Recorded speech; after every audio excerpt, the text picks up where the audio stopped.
Hi everyone, welcome back to class. So in today's video, what we're going to talk about is what is known as ethical virtue theory.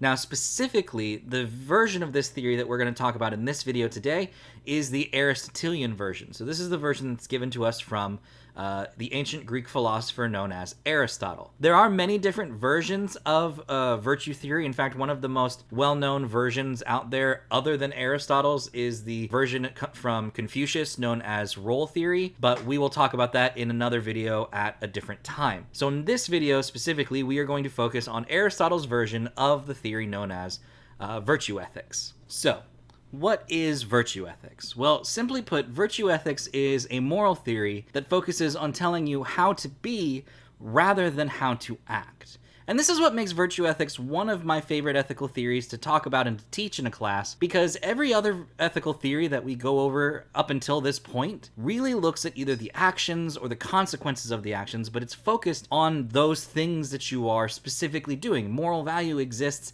in your actions or in your consequences. It's focused on telling you how to act. Utilitarianism says that to be moral, you have to create the most good for the most amount of people. Deontology says that you need to fulfill your natural moral duties, so that's the right action. Egoism says that you need to fulfill your personal self-interests. There's a cat. Contractarianism tells you that you need to uphold the contract and follow your agreements and the law. They tell you all actions that you have to perform or things you have to maintain.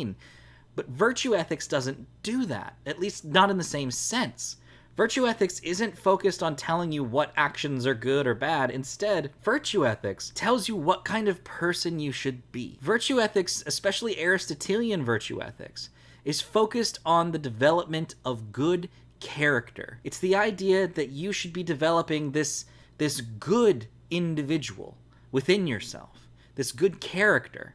And as such, if you have good character, if you have good virtues, then we don't have to tell you how to act, because as a good person, you'll already know how to act. Now, in a very simple, cursory look at virtue ethics, there are 5 main terms that we need to really look at when it comes to this moral theory. The first one is what we call virtue. Now, virtue is the ideal. It is the perfect version of something. It is the perfect idea of a characteristic. Courage, for example, is a virtue. And when we live and function under virtue ethics, we are striving for that perfect version of courage. It is the perfect ideal that we strive for. So virtue is the good characteristic that we strive for. Next, we have what is known as vice. Now, a vice is either an excess or lack of virtue. And so this is why I said 5, because I'm counting the lack of and the excess of. But vice is the overarching term. A vice, you can have either too little or too much of something.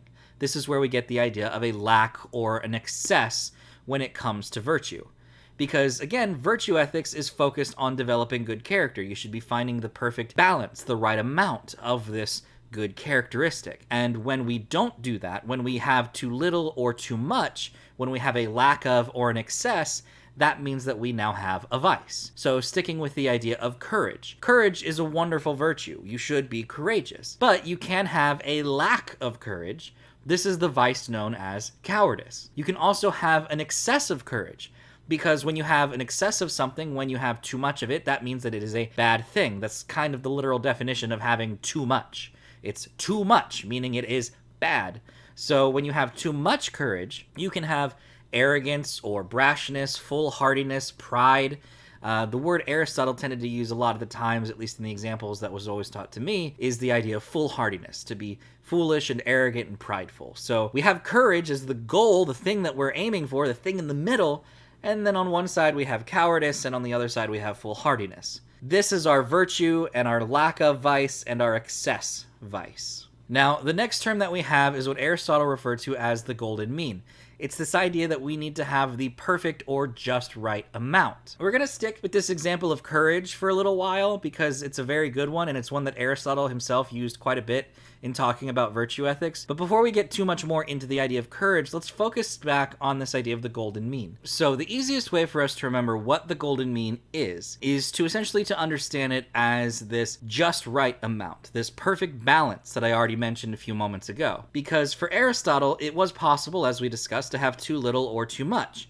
And no situation ever calls for the same amount of a virtue. So we, as rational, conscious beings, should be using our wisdom to discover which do we need in the moment. How much do we need in the moment? Which virtue do we need, and how much of that virtue? Being a wise individual who can understand this and who can consciously make the choice of which virtue and how much to use in the situation, this is how we develop good character. So, as an example for the golden mean, I in class like to talk about Goldilocks. We all know who Goldilocks is, right? You know, she broke into the bear's house, she held up in their home and was like, oh, I'm not gonna leave.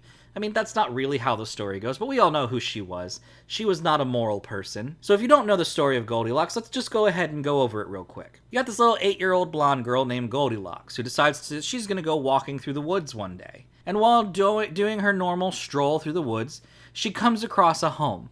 And she's thinking, man, I am tired. I just spent 6 hours hiking through the woods. I could really use rest. And here's a house. Well, let's go ahead and go in and see if I can get a rest in this house. She goes up to the door and finds out that it's locked. So what does Goldilocks do? She breaks into the home and goes inside and finds herself in the kitchen. And inside there in the kitchen, she sees 3 bowls of porridge. And she's hungry. I mean, she just did a 6-mile hike in the middle of the woods. She's exhausted. I mean, she's 8 years old. She is tired. And she just had to break into this house. So, of course, she's feeling hungry. So what does she do? She tests the first bowl. And what's wrong with the first bowl of food?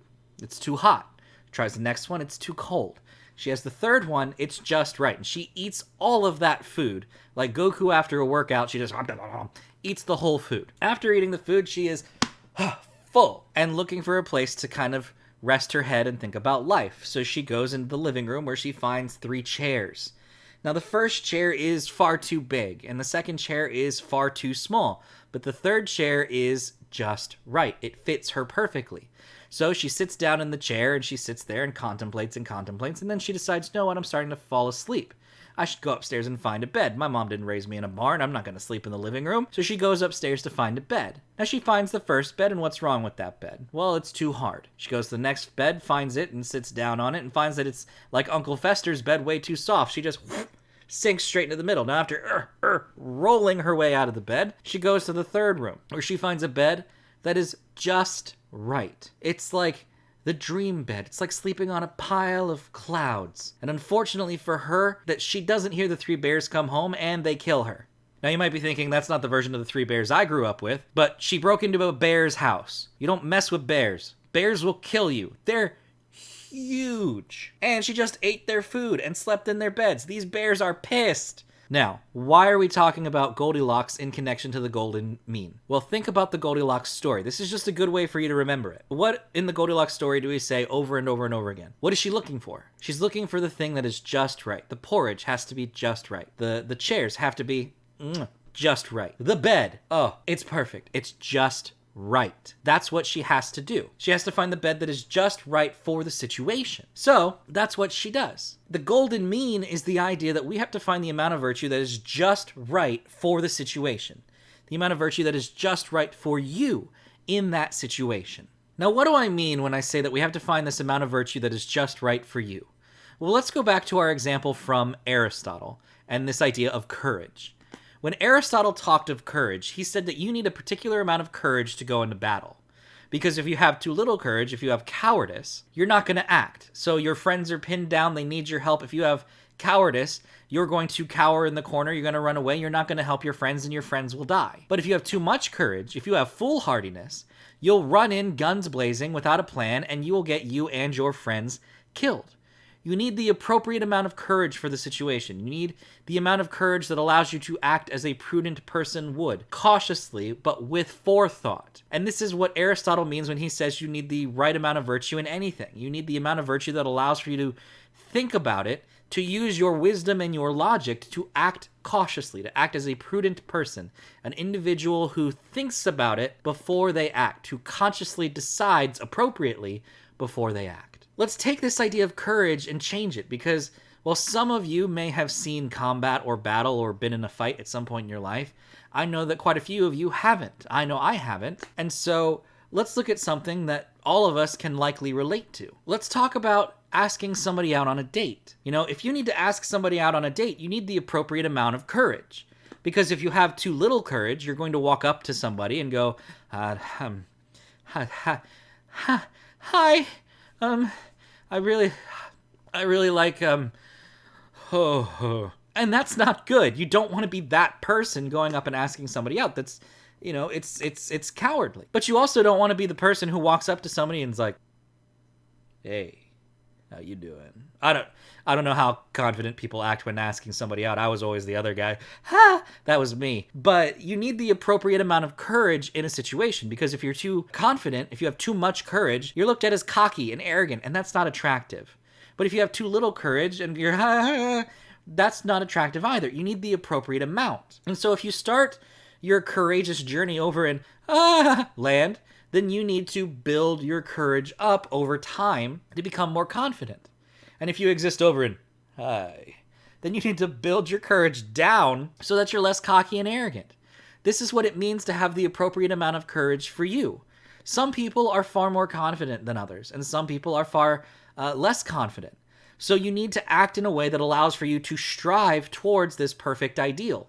And this is what virtue ethics is all about. We all know what it is to be courageous, and we have this idea of perfect courage, where you're not too courageous, but you're not too little, and we are all striving for that. We're all working towards it, but none of us start in the same place. So to develop good character within yourself, you have to consciously choose carefully the type of actions that push you in the right direction towards courage.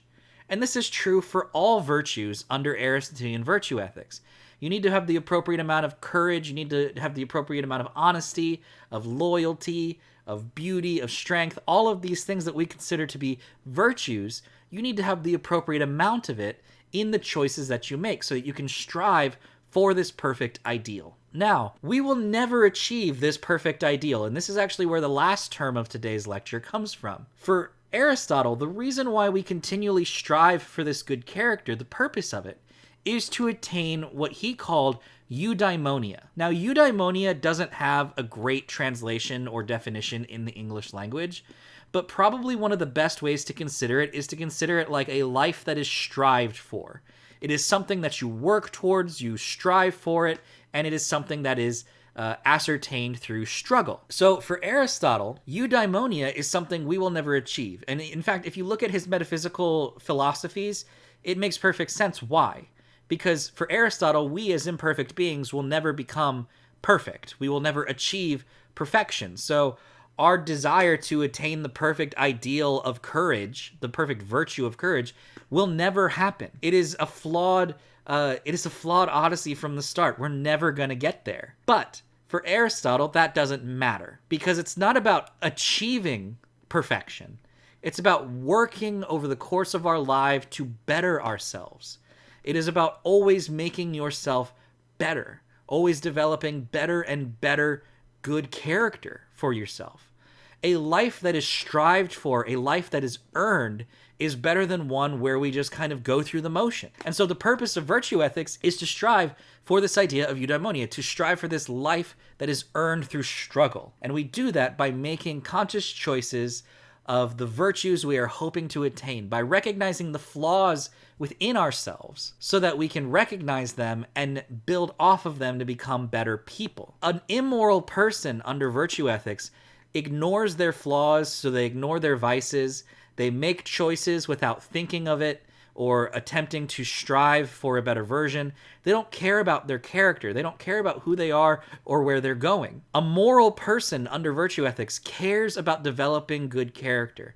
They care about becoming a better person. Now, the last thing I will say is, how do we then go about doing this? How do we learn how to become a better person? As I said at the start of the video, utilitarianism, deontology, contractarianism, egoism, they all tell you how to act. But virtue ethics doesn't do that. Virtue ethics just tells you that you need to develop good character, that you need to strive for this ideal of being good. But how do we do that if there is no game plan laid out for us? Well, Aristotle argued that the way that we do that is through observation. We observe other people, and we use them as what he referred to as moral exemplars, or just moral examples of good and bad behavior. So growing up, you looked at your parents, and you might have thought your parents were good, honest, hardworking, loyal people. You saw these virtues that they embodied, and as such, you know how to strive for those virtues. You know the type of actions and behaviors that allow for you to strive and become more loyal and honest and hardworking. On the opposite side, maybe your parents weren't good people. Maybe your parents were liars and manipulators and lazy. And as such, because you saw their bad characteristics, you know what you don't want to embody within yourself. And so you strive and struggle to not be like your parents. People can be moral exemplars on both the good and the bad scale. We see good characteristics in people, and we idealize that, and we strive for it to be like that or similar to it. We see bad characteristics, and we struggle and strive to be unlike those things. And so by observing individuals, by having social relationships, and living in a community, we are able to learn through our wisdom what good and bad behaviors are, based off of the people we see. And as such, you develop good character within yourself, and your friends look at you as a moral exemplar. Your children will look at you as a moral exemplar, and they will then base their moral development based off of who they see you being. Well, I hope you've enjoyed this video on Aristotelian virtue ethics. I hope you learned a little bit of something today. After this video, think about your own virtues. Think about who you want to be as a person. Who have you looked up to over the course of your life, and why? Were they good moral exemplars who taught you good moral behaviors that you should strive for and attempt to ascertain in the goal of eudaimonia? Or were they bad moral exemplars who taught you how not to be and you wanted to avoid those types of behaviors your whole life? Every single one of us has a different type of journey, but all of us are struggling to gain that idea of eudaimonia. Thank you all again so much for watching, and I'll see you all in the next class. Have a good one. Bye.